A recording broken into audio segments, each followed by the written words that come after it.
안녕하세요. 각관행사 안은택입니다. 반갑습니다. 오늘 이번 영상에서 알려드리고자 하는 내용은 세무진단입니다. 세무진단 주변에서 해보신 분 있으신가요? 세무 일을 하면은 저는 세무진단만큼은 꼭 한 번쯤은 해봤으면 좋은, 그러니까 좀 추천해드리고 싶은 그런 용역이에요. 이게 어떤 거냐면 간단해요. 개념은 그 조사가 나오기 전에 세무조사 좀 말 들어보신 적 있죠? 세무조사 받으면 좀 탈탈 털린다, 먼지밖에 안 남는다, 좀 힘들다, 조사 받으면. 실제로 세무서 정도의 조사는 그래도 좀 견딜만 한데, 국세청 단위로 나오는 조사는 엄청 힘듭니다. 세무조사가 나오기 전에 한번 진단을 받아본다 라고 생각하면 되는 게 세무진단인 겁니다. 그럼 고객사 입장에서는 어떤 게 도움이 될까라는 게 이제 일단 첫 번째 의문이겠죠? 고객사 입장에서 예를 들어가지고 제가 처음에 저는 그렇게 생각했거든요. 세무진단 용역 왜 받지? 그렇게 생각했거든요. 왜냐하면 세무조사 나와도 그때 또 세무대리인을 쓰거든요. 그럼 세무대리인 쓰면 그 세무대리인이 조사 대응 해주잖아요. 근데 그럼 왜 사전에 한 조사 나오기 한 1년 전에 진단을 왜 받을까라는 게 제 첫 번째 의문이었었어요. 그런데 봐봐요. 왜 이 의문이 좀 더 숫자로 생각하면 좀 더 명확해지거든요. 예를 들어 조사 때 천을 적출당할 건데 진단 때 천 적출당할 걸 알았어요. 그럼 근데 미리 알았다고 해서 조사 때 적출 안 당하나요? 어차피 당할 거라면 그냥 진단 용역비 좀 아끼고 진단 안 받는 게 낫지 않을까 하는 게 제가 이제 연차 낮았을 때 제 생각이었었거든요.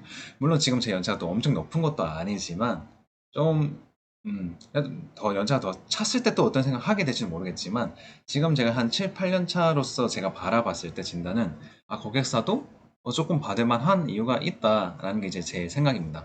어떤 이유냐면은 일단 시간을 세이브 할 수 있어요. 봐봐요. 그 조사는 쉽게 말해 좀 쌓아놓고 나온다라고 하잖아요. 한 1년 지나고 조사 나오면 1년치만 적출해 갈 텐데 꼭 한 3년에서 4년, 5년 이렇게 쌓아놓고 나오는 게 조사예요. 결국에는. 그렇다 보니까 아니 내가 몰랐었던 거예요. 몰라서 그냥 이렇게 세금을 냈는데 그게 5년치가 쌓였는데 세금이 어마무시한 거예요. 몰라서 그런 건데. 그러니까 어떡하겠어요. 이게 근데 과세관청에서는 또 웃기게도 그렇게 나와요. 그 나는 속마음은 이 세금을 뜯어가고 싶은 게 과세관청이에요. 왜냐하면 세수 확보를 하고 본인들도 이제 어떻게 보면은 이제 또 과세관청에서 또 어느 이제 어떻게 보면 팀이 나오는 거잖아요. 그 팀 입장에서는 또 실적을 채우는 거거든요. 이 세수 확보해서 가면은 실적을 채우는 거기 때문에 이 속마음은 이 세금을 가져가고 싶은 게 과세관청입니다. 그런데 표면적으로 외관적으로는 이렇게 나옵니다. 너네가 이 세금을 고의로 적게 낸다고 생각하진 않는다.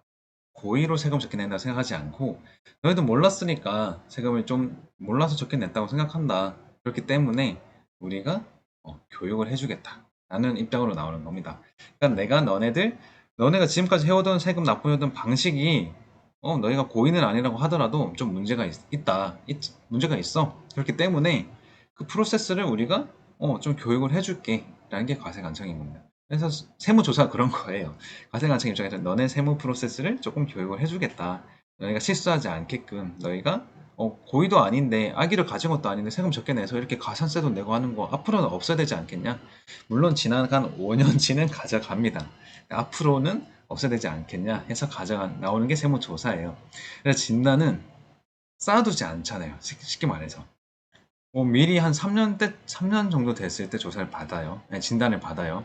그러면 앞으로 2년이 남는 겁니다. 그러면 3년치는 내가 이렇게 해왔지만 앞으로 2년치는 세금이 또 바르게 납부되면은 3년치에 대해서만 납부하고 끝나는 거예요.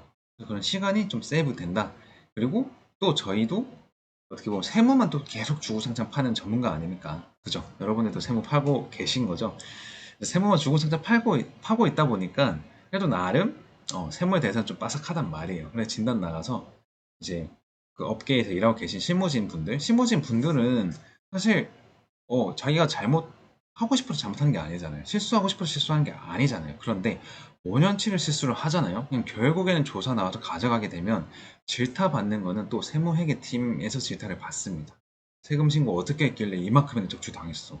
너네가 신고 잘못 안 했었으면 이만큼 적중 안 당했던 거 아니야? 이런 식으로 또 질타는 또 회계 세무팀이 또 받아요. 그렇기 때문에 저희가 진단 나가서 좀 알려드릴 수 있잖아요. 조금 저희가 또 이제 그 부분에 대해서 알려드릴 수 있으니까 조금 돈을 받는 거고 또 전문가라는 소리를 듣는 거잖아요. 그렇기 때문에 그분들은 또 사실은 회계 세무팀에서 또 회계 세무만 챙길 수 없거든요.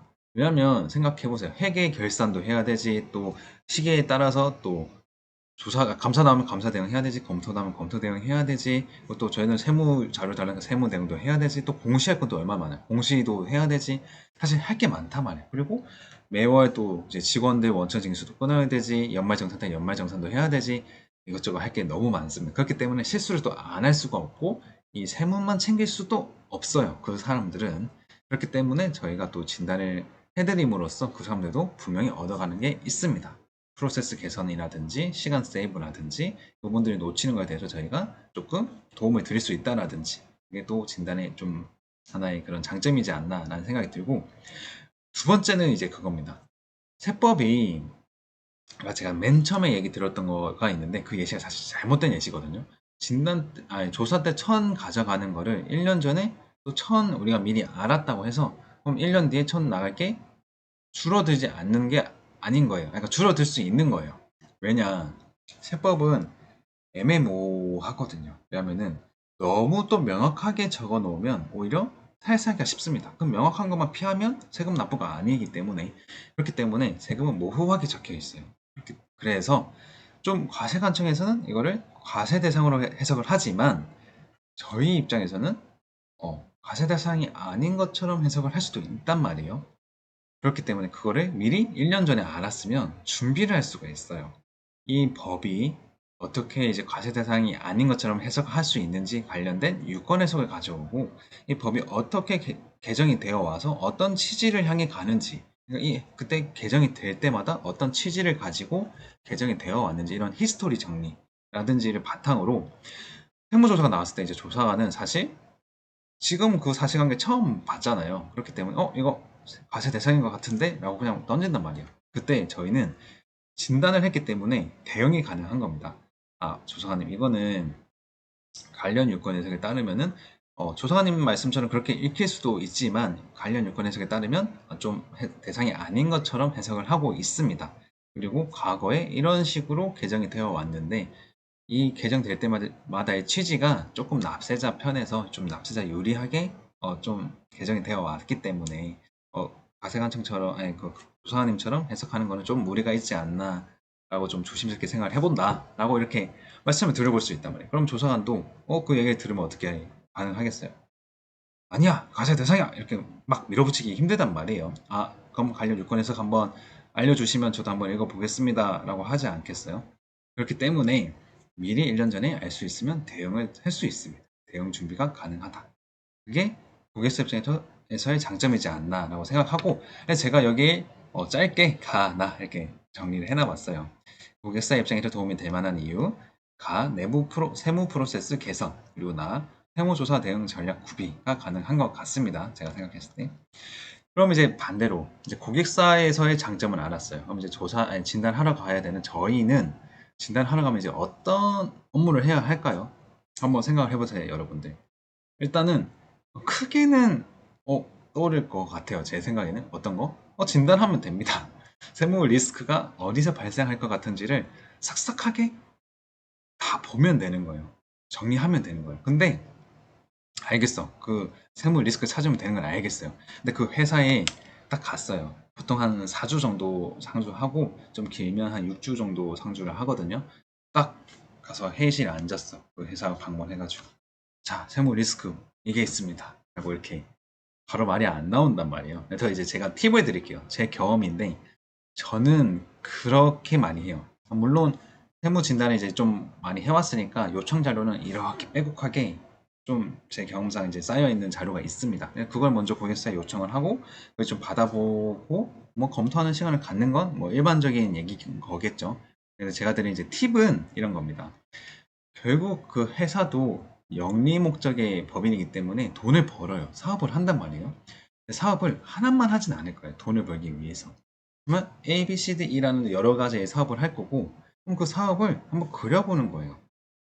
이 회사가 어떤 걸 통해서 수익이 발생을 하는지, 뭐 물건을 만들어서 판매를 하는지, 정보를 만들어서 판매를 하는지, 또는 뭐 용역이라는 서비스를 제공해서 돈을 버는지, 어떻게 돈을 버는지를 일단 그림을 그려보는 거예요. 물론 담당자를 앉혀놓고 인터뷰를 해야겠죠. 앉혀놓고 인터뷰를 하면서 ABCD라는 사업에 대해서 그림을 그리고, 돈을 벌면은 필연적으로 비용이 발생합니다. 비용이 발생하거든요. 그럼 돈을 벌었죠. 그럼 관련된 비용은 또 어떻게 처리가 되는지 또 그림을 그려요. 그러다 그림을 그리다 보면은 이 회사는 어떻게 사업을 하고 어떻게 돈을 벌고 어떻게 돈을 쓰는구나가 좀 보이기 시작합니다. 그리고 이제 조금 또 이해가 안 된다 할 때는 저는 회사가 어떻게 성장했는지 연역도 한번 봐요. 아, 처음엔 개인 사업자 두세 명으로 시작했었네? 와, 근데 지금 직원이 뭐 1000명이 넘는 이런 큰 회사가 됐단 말이야? 이런 생각이 들 정도로 그 연역을 한번 따라가면서 회사가 또 어떤 사업을 해왔는지를 조금 이렇게 쉽게 말해 공감을 해보세요. 공감을 해보면, 아, 어디서 조금 세무가 좀 실수가 있을 것 같은데? 라는 느낌이 들 때가 올 거예요. 일단 세무는 어, 회계랑 세무가 좀 다른 게 뭐냐면 회계는 수익을 좀 부풀리면 문제가 생겨요. 분식회계라고 그러죠. 세무는 비용이 가다하면 문제가 생깁니다. 왜? 비용이 크면 세금이 줄잖아요. 세금이 줄기 때문에 비용을 잘 살펴보세요. 처음에는. 그러니까 이 사업이 이렇게 돈을 벌었는데 비용이 이렇게 발생을 하네. 이 비용에 대해서 세무는 어떻게 처리를 했을까? 라고 한번 접근을 한번 해보세요. 그러다 보면은 또 쟁점이 몇 개 보일 거예요. 그리고 당연히 이 수익 비용에 대한 이 사업 수익 비용에 대해서 법인세 세무조정 정기신고는 어떻게 했는지 봐야 되고 또 당연히 과세 사업자가 대부분이잖아요. 그러면 부가세 처리는 어떻게 했는지 또 봐야겠죠. 부가세 처리는 또 그거 보시면 됩니다. 그냥 단순하게 공급 가액은 제대로 적혔는지 공급 시기는 또 제대로 맞는지 세금 계산서는 또 잘 끊겼는지 또 세금 계산서에 또 공급받는 자, 공급해 주는 자는 또 잘 적혔는지 그런 거 잘 보면 되는 거거든요. 공급받는 자는 A라고 해놨는데 실제로는 B가 받았어. 그러면 어떻게 돼요? 근데 왜 B로 했을까? B가 돈을 또 줬네? 근데 왜 B가 돈을 줬을까? 실제로는 뭐 이렇게 공급받는 자는 또 A로 했는데 뭐 이런 식으로 막 좀 의심을 해보세요. 의심을 해보고 하다 보면 쟁점이 보이기 시작합니다. 그래서 사업 구조를 그리는 게 제가 아나텍이 생각할 때 중요한 포인트 사업 구조 그리기로 이렇게 좀 적어 놨습니다. 두 번째가 특수관계를 정리를 한번 해보세요. 특수관계 거래가 생각보다 많을 수밖에 없거든요. 근데 특수관계 거래는 생각보다 또 간단합니다. 왜요? 특수관계는 뭐가 문제가 될 것 같아요, 여러분들? 한번 해보세요, 생각을. 1초, 2초, 3초. 특수관계 거래는 적정한 가격에 거래됐는지가 제일 중요합니다. 왜? 내가 얘랑 친하니까, 나 쟤랑 아는 사이니까, 좀 비싸게도 사주고, 좀 할인을 받아서 좀 싸게도 가져오고, 막 이런 식으로 서로 봐주는 것들이 생긴단 말이에요, 특수관계는. 근데 세법은 그거 절대 봐주지 않아요.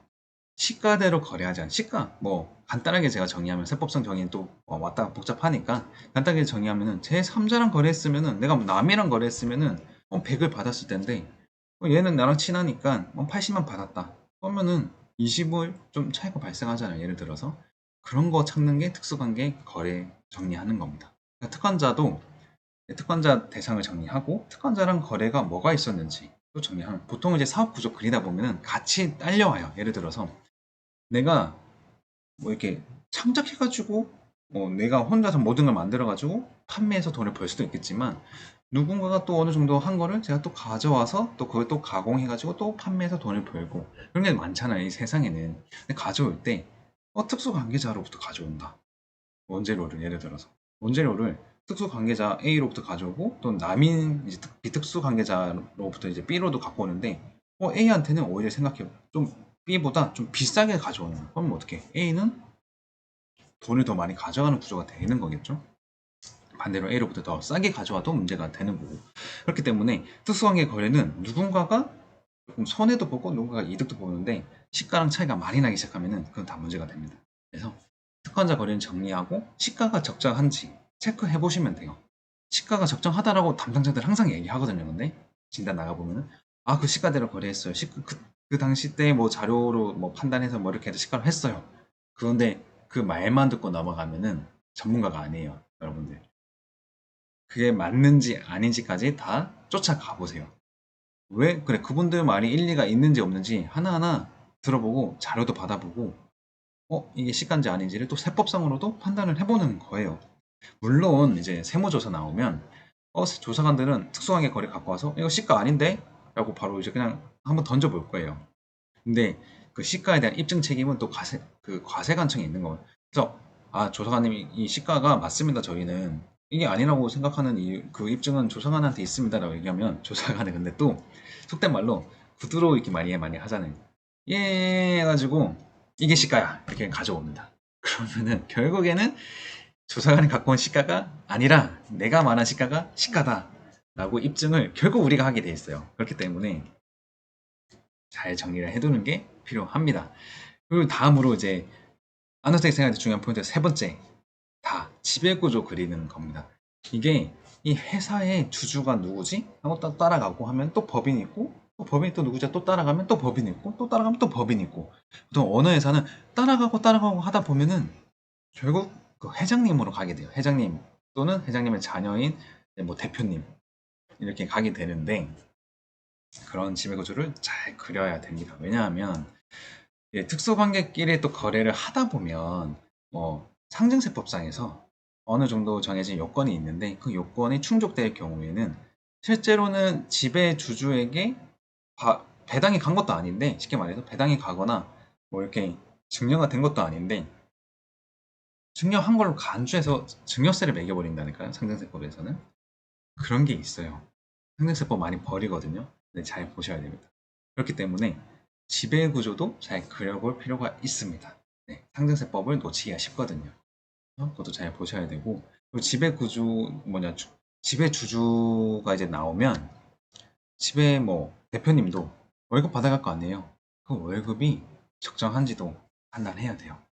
실제로 대표님들이 여러 회사에 이제 대표로 이렇게 되어 있는데 몸은 하나잖아요. 그럼 모든 회사에 출근할 수 있겠어요? 못한단 말이에요. 그럼 실제로 우리 회사에 와서 출근하셨는지, 이사회 회의는 참석을 하셨는지 그런 것들을 좀 체크도 해볼 필요가 있습니다. 왜냐하면 이름만 올려졌다고 해서 또 조사관께서는 또 한번 던져볼 수 있거든요. 이 월급 받아가는데 일 했어요? 이렇게 출근은 해요? 이렇게 던져볼 수 있거든요. 그렇기 때문에 그런 것도 정리가 필요합니다. 물론 대표님뿐만 아니라 임원에 대해서는 또 다 체크를 해보셔야 돼요. 임원이 또 이름만 올라간 임원들이 엄청 많거든요. 또 고문들. 이 고문들이 짜잘하게 뭐 100만 원, 200만 원 받아가지만 월에 짧게 받아가지만 실제로 출근 안 하고 하는지 안 하는지 뭐 체크해봐야 알죠. 출근 안 했는데 100만 원 받아가면 그거 어떻게 되는 거예요? 다 일 안 하고 가져가는 거니까 다 송금불산입해서 상여 처리해야겠죠. 그런 것도 다 체크를 해볼 필요가 있습니다. 자, 제가 생각하는 포인트는 한 이 정도 알려드리면 좀 도움이 많이 되지 않았을까라는 생각이 듭니다. 그리고 마지막으로 세무 진단은 이제 예를 들어 이제 여러분들이 그냥 뭐 서브 보조 그리고 어쏘 스텝 이렇게 뭐 막내로 이렇게 나가면 진단에 집중해야죠. 뭐 진단 세무 리스크가 어떤 게 있을까? 그 보고서 작성하는 데 집중하고 해야겠죠. 근데 이제 여러분들께 혹시나 이제 나중에 이제 이 세무 진단이랑 인차제를 나갔어요. 그럼 이제 하나 더 제가 생각했을 때 집중해야 될 게 있습니다. 그게 어떤 거냐면은 제가 여기 적어놨는데 세무진단은 다른 영역의 출발지라고 적어놨습니다. 그러니까 세무진단이 생각을 해보세요. 다음 조사가 나오기 위해서 받는 게 세무진단이에요. 그러면 제가 이 진단을 함으로써 이 고객사에게 퀄리티 높은 보고서를 제공하고 대응 전략도 제공해드리고 내부 프로세스 개선에도 도움을 많이 드렸어요. 그래서 신뢰를 쌓았단 말이에요. 그러면은 나중 세무조사 나왔을 때 저에게 세무조사 계약 주지 않겠어요? 제가 일을 못하면 안 주겠죠. 안 주겠지만. 그리고 두 번째, 아까 얘기한 것처럼 세무 진단이 이제 세무 리스크를 찾는 거지만 리스크를 보다 보면은 이 회사가 과거에 좀 보수적으로 세금을 좀 과다하게 신고한 게 있었네 라고 생각 드는 것들이 있단 말이에요. 그런 것들은 이제 아이템화 해가지고 과감하게 경정청구 접수를 해보는 거예요. 나는 이게 세금 대상이 아닌 것 같아 라는 생각이 딱 드는 순간 이거를 한번 경정을 한번 해보자 라고 고객사에게 제안을 드려가지고 쌓아진 신뢰를 바탕으로 제가 경정 청구해서 세금 환급 돌려드릴게요 이렇게 해가지고 계약을 또 들어가는 겁니다. 물론 이제 보수적으로 한 데는 이유가 있을 거고 쉽지 않을 거예요. 그래서 쉽지 않다고 하더라도 경쟁정보 해서 만약에 졌다. 가세관청에서 졌다. 세무서단에서 뭐 저희 걸 환급을 안 받아줬다. 이러면 어떻게? 아무리 생각해도 될 것 같은다면은 또 한 번 더 계약해가지고 조세 불복도 해보는 겁니다. 불복도 해보고 불복이 실패했다. 그럼 이제 다음은 이제 어떻게? 변호사님들께 드려야겠죠. 불복까지가 회계사가 할 수 있는 영역입니다. 그리고 그 외에 뭐 어떤 것들이 있을 수 있을까요?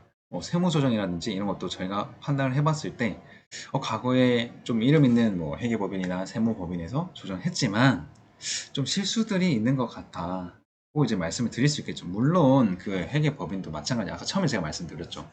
이 저희 대한민국 이 세금 신고라는 구조 자체가 다 1, 2, 3월에 다 몰리거든요. 대부분이. 그러면은 이 세무대리인도 그 회사만 할 수 없고 수십 개 회사를 세금 신고를 해야 되고 또 담당자들도 1, 2, 3월에 세금에만 또 집중할 수 없거든요. 그때는 이제 회계 감사도 나오니까 감사 대응도 해야 되지. 그리고 아까 마침 말씀드렸던 공시할 것도 얼마나 많아요. 공시도 해야 되고 또 1년이 끝났으니까 결산도 해야 되고 결산 1년치 하면 또 엄청 시간 바쁘거든요.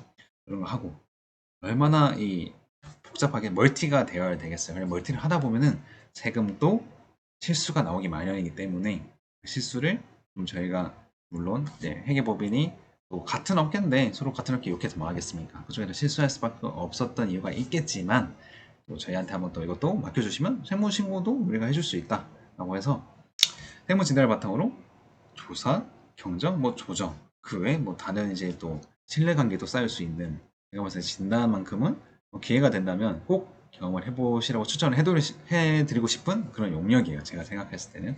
그래서 오늘 제가 이렇게 세무진단에 대해서 설명을 드렸잖아요. 고객사가 또 세무진단을 받았을 때 만족할 수 있는 점 그리고 제가 생각했을 때 세무진단할 때 좀 체크하면 좋은 포인트들 그리고 또 진단을 통해 가지고 추가적으로 할 수 있는 이제 뻗어나갈 수 있는 방향을 소개해드린 것 같습니다. 어떻게 여러분들에게 좀 도움이 되셨을까요? 도움이 되셨으면은 여러분들께서도 저에게 구독과 좋아요라는 도움을 좀 주시면 좋을 것 같습니다. 네. 시청해 주셔서 너무 감사하고 네, 다음에 또 좋은 영상으로 찾아올 수 있도록 하겠습니다. 감사합니다.